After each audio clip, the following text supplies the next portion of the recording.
All right, so we're going to talk about the single displacement and the double displacement today. All right, so single displacement reactions, this is what I call the middle school dance of chemistry. Why? Well, because this couple shows up at the dance, this person comes by themselves, and they end up switching partners. But one sadly gets left out. I know. All right, so we start here with this compound. A and B are joined together, and then this one here, this C, is a single. All right, so it's just one element just sitting out there. Then we're going to yield, see how the C now attaches to this B, and A is all by itself. All right, so I know it's a sad, sad situation. All right, so let's look at an example. We have here copper chloride, right? And then we have aluminum here. So we have copper chloride plus aluminum equals aluminum chloride, and then copper is all by itself way over here. So sad. Anyway, again, not balanced because we're not quite there yet. But do you see how they switched? So copper and chlorine are here together, and this aluminum here bonded with the chlorine. All right, now, at this point is usually when students are like, wait, this had copper chloride with a 2 there, and over here it became a 3. Why? Well, it's because when it bonds, remember we learned how to bond them and name them for each different compound.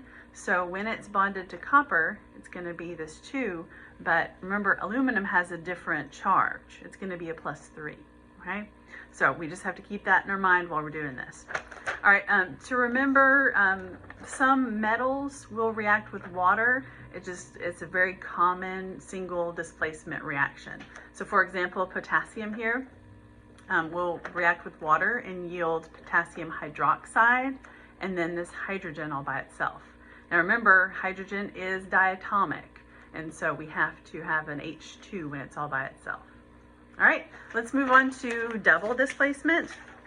So if single displacement was the middle school dance of chemistry, double displacement is the high school dance of chemistry. All right, and why do I say that? Well, because when they get to the dance, they switch partners. All right, so we have an A and a B here, and a C and a D here, and then when we react, the A partners up with this D, and the B partners up with this C. Okay, so we have AB plus CD equals AD plus CB. All right, so basically they're just switching partners. So what does that look like? Looks like this. All right, so we have lead nitrate, and then we have potassium chromate.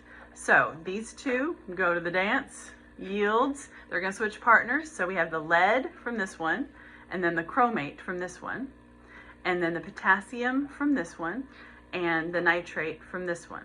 Now, how do I know which one goes in the front? Remember, your cation ion is the one that always goes in the front. So that's the positive one. So the positive one from here is going to be in the front here. The positive one in here is going to be in the front here. Okay, so always keep that in mind.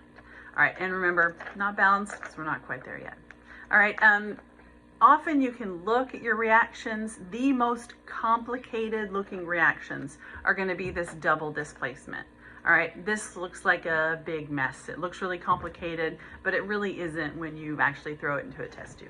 All right, again, if you have any questions, please feel free to make some comments or email me. And we're almost done. We just have one more video.